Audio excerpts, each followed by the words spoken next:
On today's episode of Ask Ryan, we are answering all of your real estate questions. Many of you wanted to know about a potential market crash and when it might be. We also talked about whether or not Airbnbs are becoming too competitive and oversaturated. And we even go into the nitty-gritty of how I structure my LLCs for my house flipping business. I think you're gonna really enjoy this episode. Let's jump into the questions. Advice on the upcoming recession to someone who wants to start flipping now. As it relates to the upcoming recession, let me say that no one has a crystal ball. And so everything is speculative when people say that we're in a bubble or it's gonna crash, this date. Nobody knows. But here's what I can say. There are signs that give us an idea of when it's coming. And two of the biggest signs we look for as real estate investors are interest rates and supply. So starting off with interest rates, obviously, we watch the Fed and see what they're saying. They've been signaling that they're going to raise rates. And for us as real estate investors, that's not good. It makes people not want to buy houses. It makes us have a higher mortgage payment. It makes refinancing tougher. And so we don't like higher interest rates. And so anytime that they do that, you do need to be cautious and expect a slowdown no matter how hot the market is, simply on the fact that people want to buy less when they raise rates and people can't afford as much of a house. So watch rates first and foremost. Now, don't let rates just say all of a sudden when they raise them that there's gonna be a crash. Does not mean that there's gonna be a crash, just means that things are probably gonna slow down. The second thing to look at is the supply. So one thing that we like to look at is how many months of inventory are there. So all you gotta do to calculate the months of supply is take the homes sold in the last 30 days. Let's just say it was 3,000 homes. Then you take all of the active homes on the market. Once again, let's just say that there are 3,000 homes. Well, that means that there is 1 month of supply. You just take 3,000 divided by 3,000 equals 1, right? And 1 month of supply means that if there was no new homes to come on the market, we would get rid of all of the homes on the market in just 1 month based on the amount of demand currently in that market.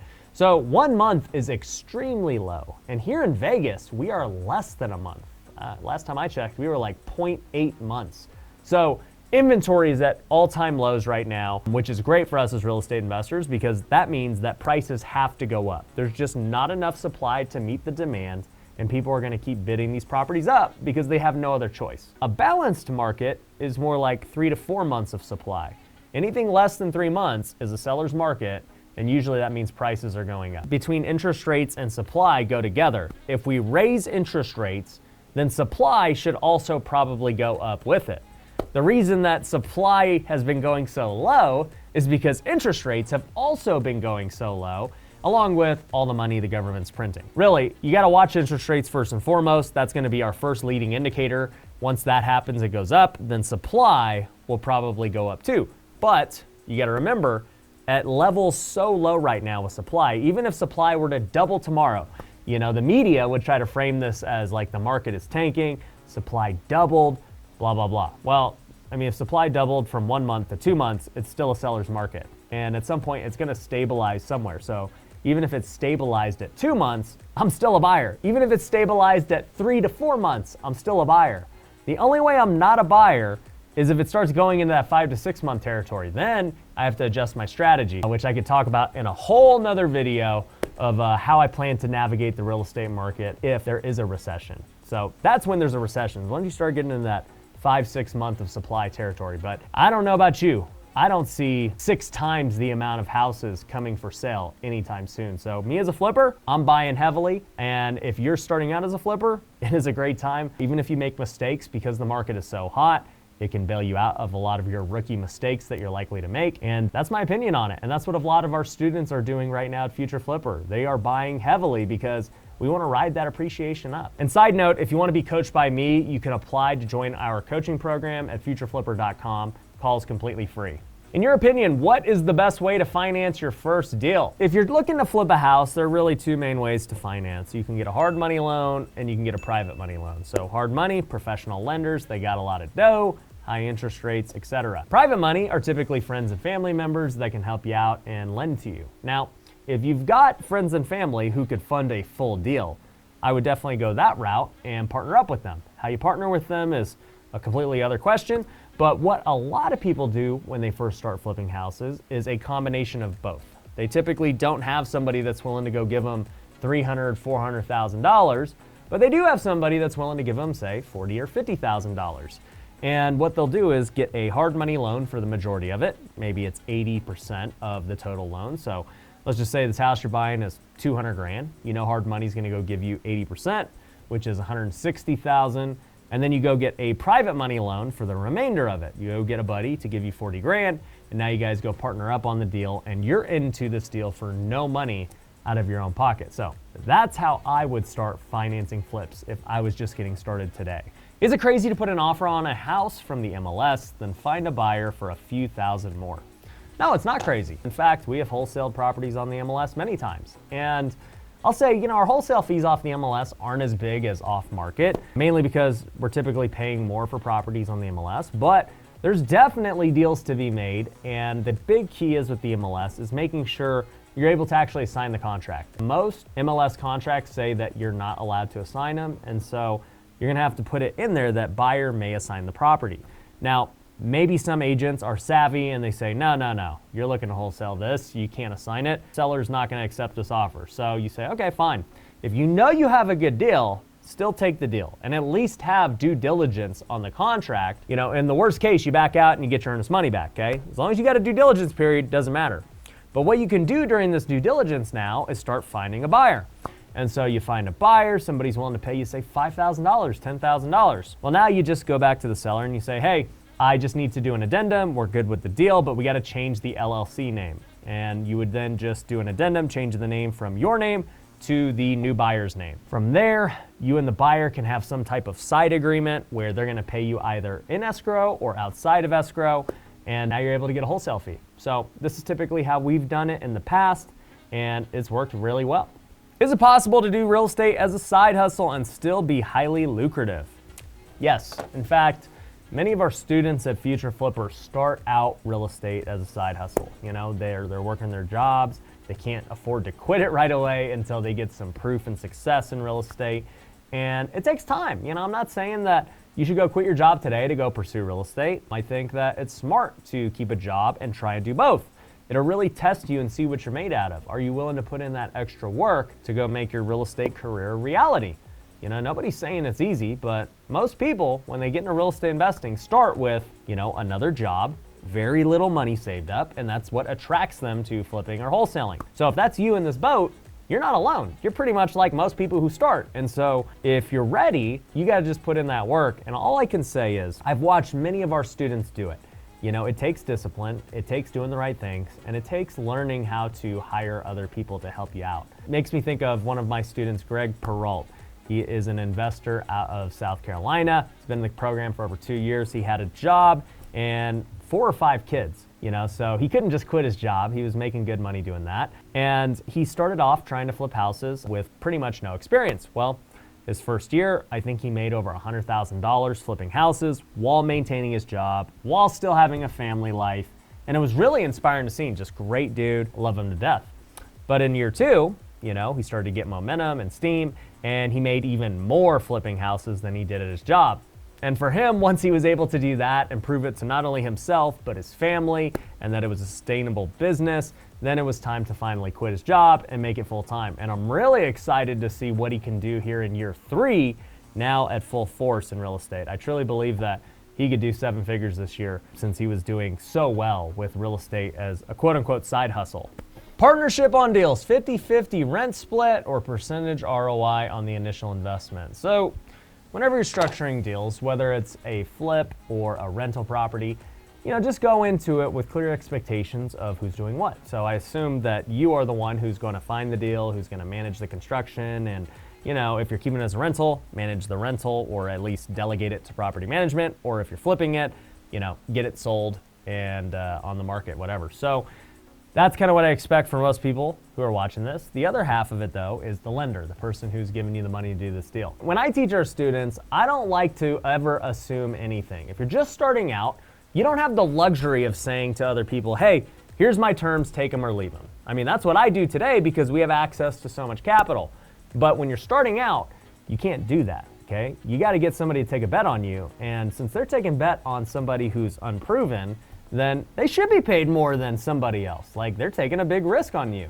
So, at the end of the day, I would always just ask this private lender what it is they want. I wouldn't ever just go out there and say, hey, I'll pay you 10% interest, or hey, let's do a 50-50 split, we'll chop up profits, everything. I would just straight up ask them like, hey, okay, here's the deal. We need $100,000 to buy this home. Here's how long we need it for. What would make sense for you? If we were to partner up, I'm gonna handle everything. I'm gonna get the deal, I'm gonna fix it up, I'm gonna get it rented or sold. What makes sense for you as far as giving me this $100,000?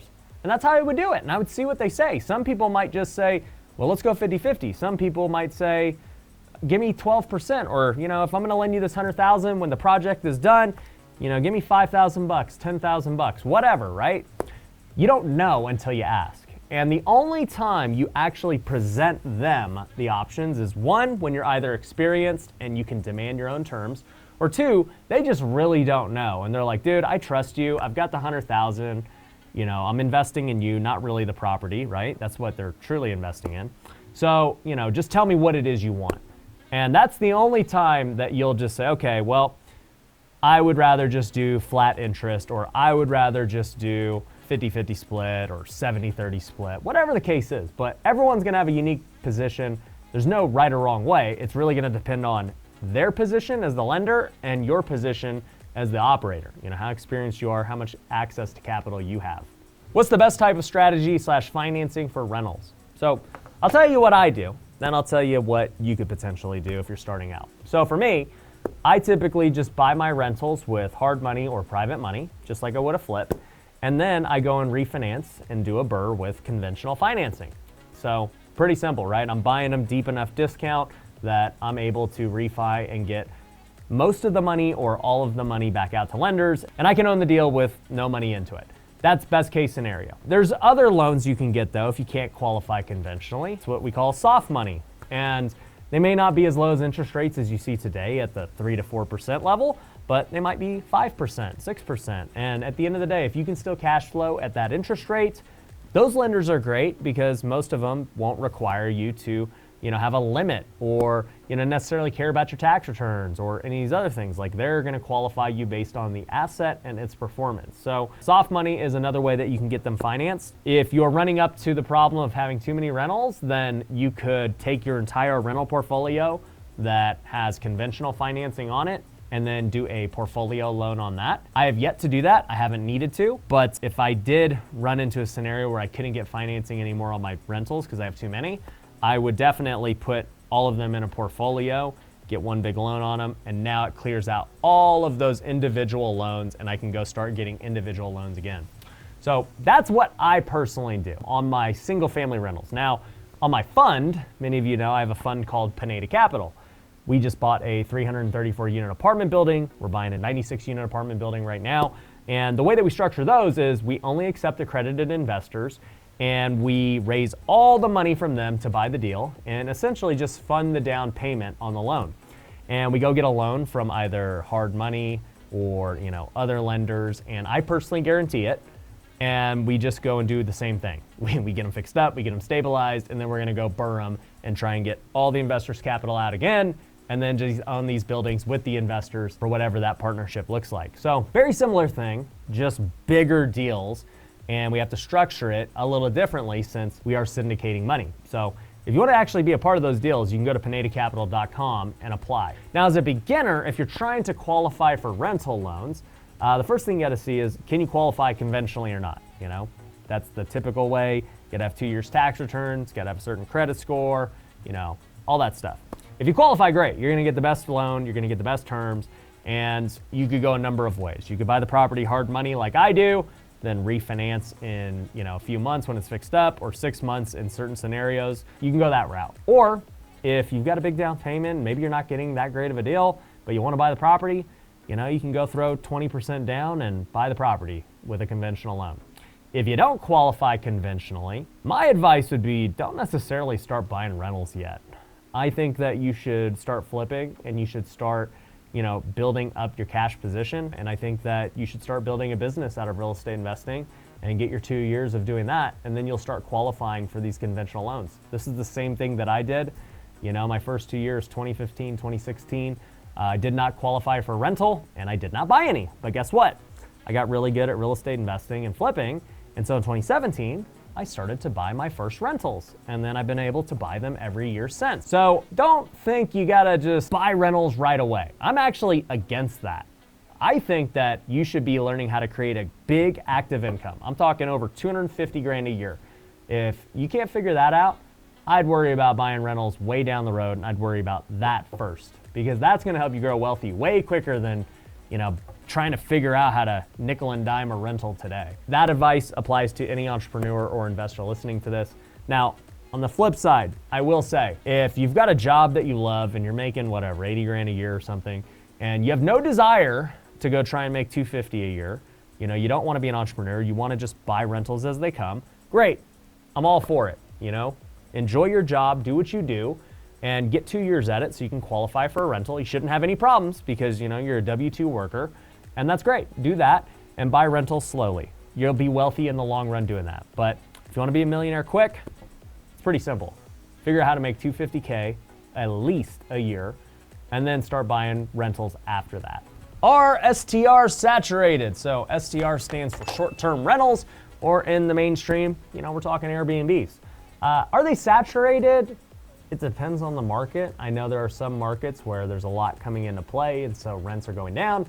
And then I know some markets where, they're being really restrictive, and so there's not that many of them available, and rents are going up. Big Bear is one of those markets. I have 8 Airbnbs in there, and the rents have been going up, mainly because they're becoming really restrictive, and there's just not that many houses out there. So in all things, it just really depends on your market. But what I would say is if you're really interested in Airbnb, and you're really interested in buying short-term rentals, just go pick a market where you're able to grow. I would not pick a restrictive market, because even if rents are going up and you can only buy one of them, or the city's gonna be a pain to deal with, I would not want that. I'd rather be in a market where they have freedom, to do what you want and buy as many as you want, and something that you can actually build a portfolio there. Because last thing you want to do is just own one STR in some random place and then another STR in another random place.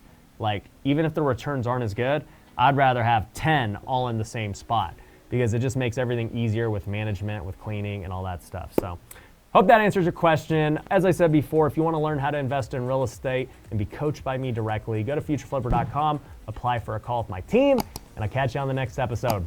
Peace.